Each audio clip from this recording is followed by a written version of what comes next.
What's going on, guys? This is Cade, and this is a recent run I took up the Pleasanton Ridge. Um, Rain cleared up and it was a beautiful day, and yeah, this is a trail I've ridden a bike on, hiked on, taken my dog on walks, but actually I've never one-wheeled before, so kind of a treat for me. Wasn't sure if I was going to be able to make it to the ridgeline, but yeah, you'll have to stay tuned and find that out.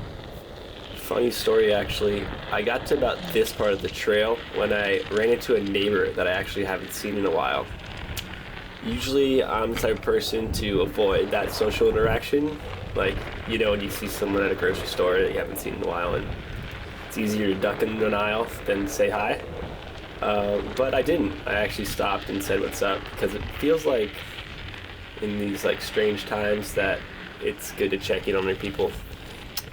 So we stopped and chatted for a while, and I learned about what's been going on in this neighborhood. I grew up here, but I live in Santa Cruz now, so it's funny how this the dynamic changes as you get older. Yeah, this is Sunol, and last time I checked, population size is 2,000. So sleepy little town in between Fremont and Pleasanton. One of our main claim to fame is that we have a dog for a mayor. Well, he's deceased, but still honorary mayor, Bosco.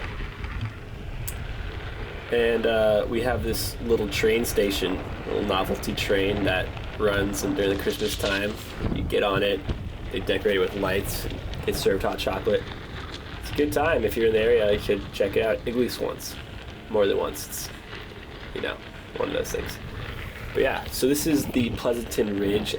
You're actually not supposed to access it. There's a different access point, but if you live on this road, I think it's okay. Oh, what's up, man? So yeah, you can, actually there's a little split coming up right here.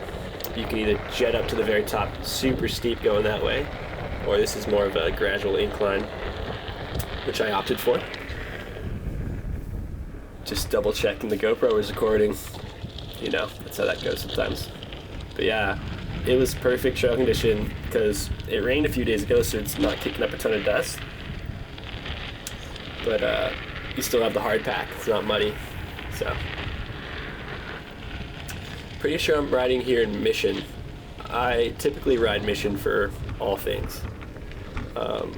You know, I think it's the best of both worlds. You have like the mellow, and the board's not, you know, whirring like it is in Delirium. And I kind of like the roll feeling of Mission. And every time I do custom shapings, I try something new, and I like that. It seems to be just one of those things that I don't actually know what I like in the custom shaping setting until I try it. It feels good. But yeah, what to talk about? I guess I'll talk about like the history of this trail to me. So when I was a kid, probably 10 or 11, I got my first mountain bike. It's this old Santa Cruz Superlight, medium-sized frame for a little kid, so it was a little bit big on me. I had to grow into it. But yeah, I took it on this trail, and I hit all these little rock jumps right here. It's like the first time I ever jumped a bike. And yeah, it was, you know, for me, my little legs, it was really hard to do this climb, especially because my dad had clip pedals. And I remember I like just couldn't keep up, you know, when you ride with someone with clip pedals, it's so much harder. So one time I like fought him for it, like, Dad, let me try. He actually gave me his oversized cleats, put the pedal on mine just because he said, yeah, if you want to try it so bad. And I just remember I couldn't get my foot out in time, and I went down hard, and yeah, that was the end of clip pedals for me. I think now I could probably go back to the clip pedals and tame that beast, but I was just vehemently against them for the longest time. Yeah, really earning all those single track turns. But anyway, yeah, look at this little, nothing better than a little leaf kick up side hit. It's not like hitting powder side hits, but it is something close. Yeah, the side hit, one wheel leaf kick up is one of the simple pleasures of trail riding when you're not doing single track, especially. But here we are, cruising, taking up the whole trail because no one else is out. This is my self-isolation on my single wheel.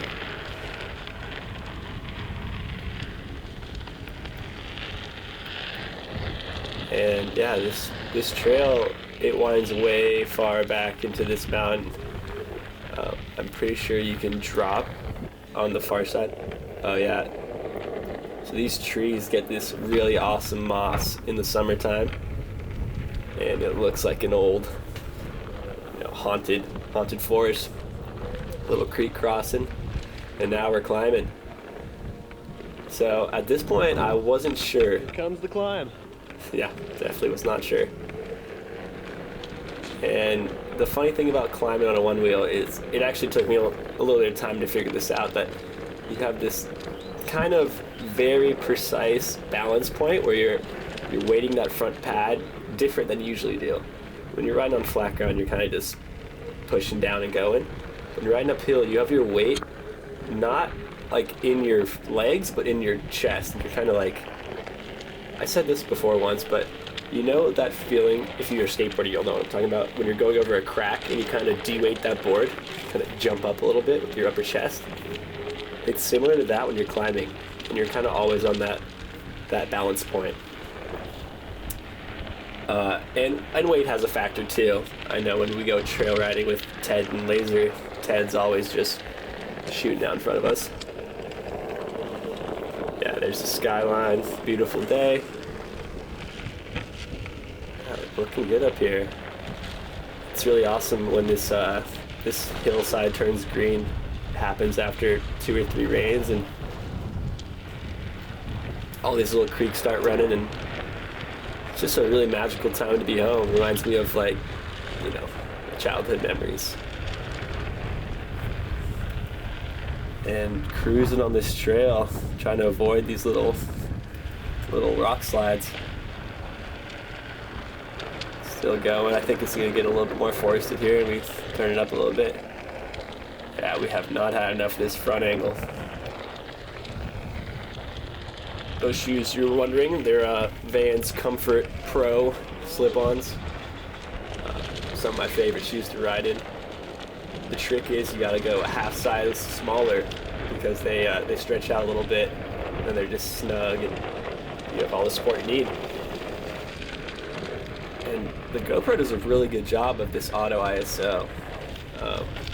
It'd be really hard to expose this shot properly, but the GoPro just seems to be doing a great job. And we're still cruising. It's funny, those other shred series, they're going on the West Cliff of Santa Cruz, things to talk about. We're out in nature, baby. Look at this little ridge run we're doing right here.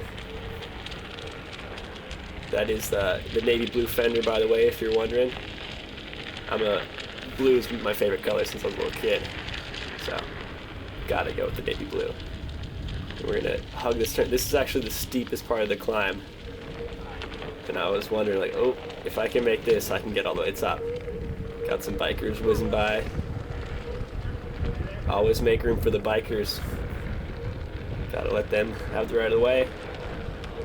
Especially on a fast downhill like that. Oh, one more. And we're climbing.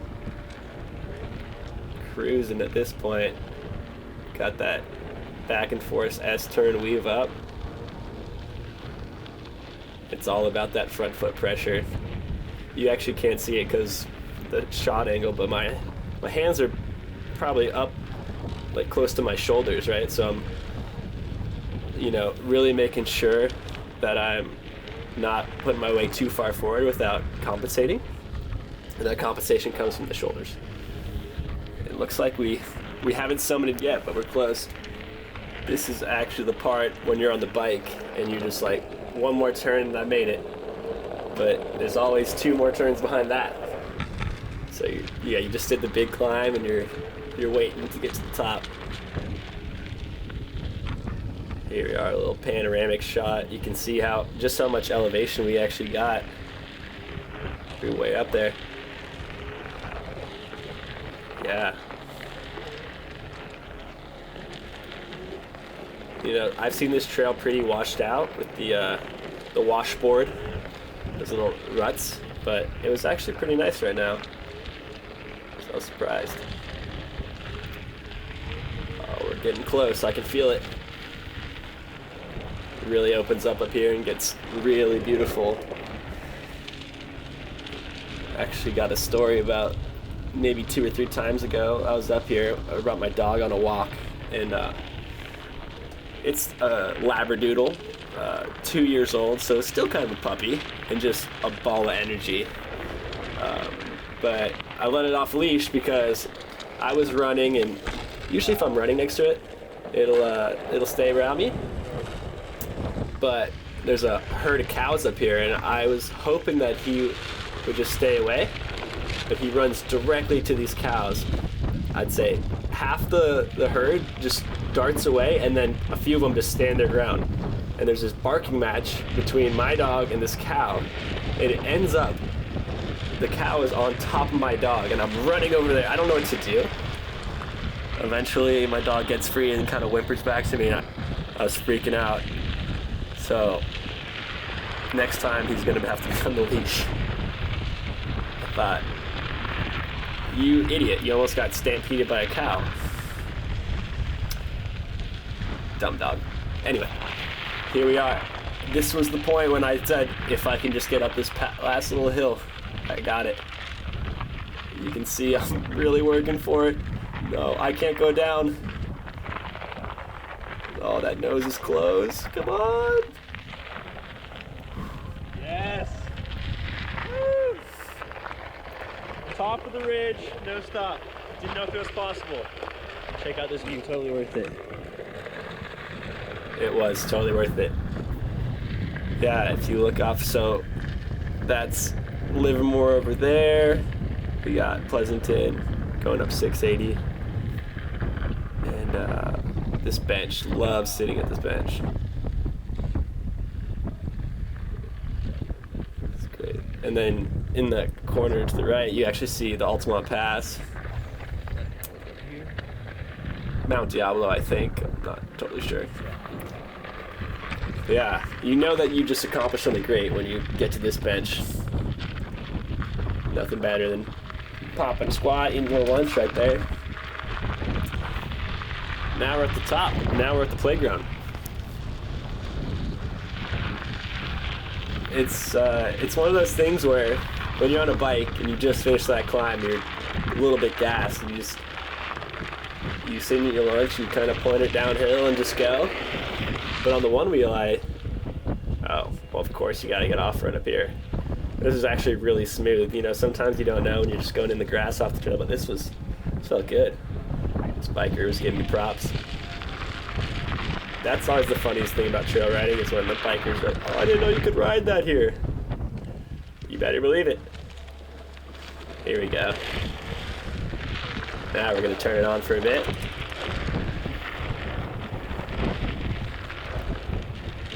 Just cruising. Yeah, these trails are really well maintained. A little side hit action. Down the hill. Fast. Thought I was gonna lose it there for a second, but held on. Cruising. Yeah, it's just gorgeous up here, and there's this big intersection of trails, single track going every which way. I don't have enough knowledge about these trails to actually know. I was kind of afraid that taking this trail was going to drop me down the other side of the ridge. But, I mean, look at this thing. I could not take it. It's perfection. Looks like something out of The Hobbit.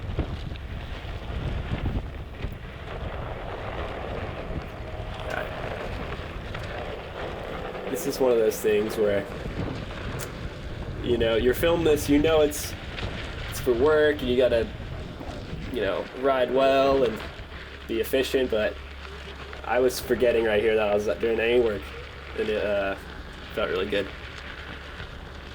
So we're cruising at this point. Profile boat view. Still mashing down this trail. Got a little fork in the road. Wasn't entirely sure. Oh, looks like I went right. Fork in the road. Never been on the show before. That way. Looks good that way. Oh. Oh. Third time's a charm. It kind of, from my perspective right here, I could kind of see the sky, so I figured it was going to drop down right here. And I just wanted to check it out. I kind of want to see. I know next time I'm going to definitely take this trail because I had so much battery on the way back. Man, look at the time. It's 15 and a half minutes already. This is a good midway point of the ride, so I'm going to end it here. Make sure you're subscribed, and I'll post the second part coming up here soon. I hope you guys enjoyed and blissed out for a little bit watching this pretty awesome trail run. Anyway, cheers guys, have a good week, and take it easy. I'm gonna have to call.